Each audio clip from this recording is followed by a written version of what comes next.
ಇದ್ದಕ್ಕಿದ್ದಂತೆ ಸಂಸಾರ ಸಮೇತ ಊರಾಚೆ ಇರೋ ಈ ತೋಟದ ಮನೆ ಕರ್ಕೊ ಬಂದಿದ್ದೀರಲ್ಲ, ಯಾರಿಗೆ ಏನಾಯ್ತು ಅಂತ? ಏನಾಯ್ತು ಅಂತ ಕೇಳ್ತಿದ್ದೀರಾ? ಈ ಪರದೇಸಿ ರೋಗನ ಈ ಕೋಳಿಗಳ ಮೂಲಕ ನಾವೆಲ್ಲ ಊರ್ ಜನಕ್ಕೆ ಅಂಟಿಸ್ತಾ ಇದ್ದೀವಂತೆ. ಹಾಗಂತ ಕೆಲವು ಜನ ಹೇಳ್ತಾ ಇದ್ದಾರಂತೆ.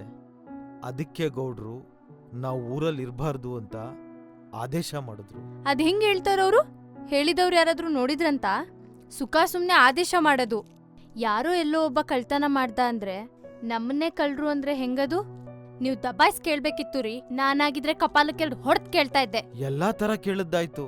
ಶಂಕರಪ್ಪ, ಪರಮೇಸಿ ಎಷ್ಟು ದಬಾಯಿಸಿದ್ರು ಗೊತ್ತಾ? ಆದ್ರೆ ಕೆಲವ್ರಿಗೆ ನಾನು ಊರಲ್ಲಿರೋದು ಇಷ್ಟ ಇಲ್ಲ. ಆ ಕೋಳಿ ಕಳ್ಳ ಸನಾದಿ, ಆ ಕುಡ್ಕ ಸೀನಾ, ಬೋರಾ ಹೆಂಗ್ ಎಗರಾಡ್ತಿದ್ರು ಗೊತ್ತಾ?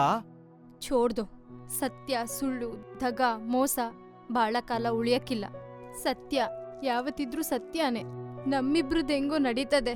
ಆದ್ರೆ ಫೈಜು ಪಾಪ.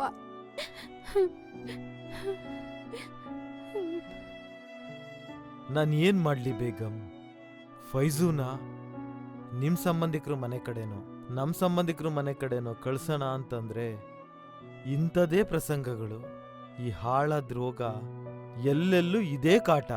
ಈ ರೋಗ ಬರೋದ್ ಬಂತು, ಒಟ್ಟಿಗೆ ಈ ಪ್ರಪಂಚನೇ ಮುಳುಗಿಸ್ಬಿಡ್ತಿದ್ರೆ ತುಂಬಾ ಚೆನ್ನಾಗಿರ್ತಿತ್ತು. ಮನಸ್ಸುಗಳ ಮಧ್ಯೆ ಕಂದಕಗಳನ್ನೇ ಉಂಟು ಮಾಡ್ಬಿಡ್ತು.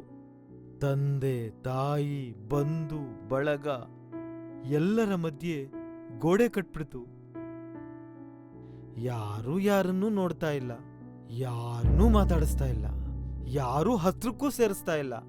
ಎಲ್ಲಾ ಸಂಬಂಧಗಳು ಇದ್ರೂವೆ ಇಲ್ದೇ ಇದ್ದಂಗ ಆಗಾಯ್ತು.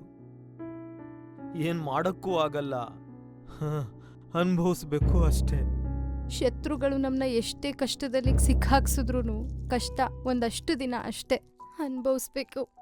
ಹಿಂಗೆ 2 ವಾರ ಇದೇ ಪರಿಸ್ಥಿತಿ ಆದ್ರೆ ಒಂದೊಂದು ಹೊತ್ತು ಊಟಕ್ಕೂವೆ ಭಿಕ್ಷೆ ಬಿಡ್ಬೇಕಾಗುತ್ತೆ. ಸುಮ್ನೆ ಏನೇನೋ ಮಾತಾಡ್ಬೇಡಿ. ನಮ್ ಜೊತೆ ಅಲ್ಲ ಇದ್ದಾನೆ. ನಾವ್ಯಾರಿಗೂ ಮೋಸ ಮಾಡಿಲ್ಲ, ವಂಚನೆ ಮಾಡಿಲ್ಲ, ಎಲ್ಲರಿಗೂ ಒಳ್ಳೇದೇ ಮಾಡಿದೀವಿ. ನಮಗೂ ಒಳ್ಳೇದಾಗೇ ಆಗುತ್ತೆ. ಕಷ್ಟ ಕ್ಷಣಿಕ, ಸುಖ ಬಂದೇ ಬರುತ್ತೆ. ನೀವು ಅದು ಇದು ಯೋಚನೆ ಮಾಡ್ಬೇಡಿ. ಮೊದ್ಲು ಶುದ್ಧವಾದ ಮನ್ಸಿಂದ ನಮಾಜ್ ಮಾಡಿ, ಅಲ್ಲಾ ಹತ್ರ ಬೇಡ್ಕೊಳ್ಳಿ. ಖಂಡಿತ ನಮಗ್ ಸಹಾಯ ಮಾಡೇ ಮಾಡ್ತಾರೆ.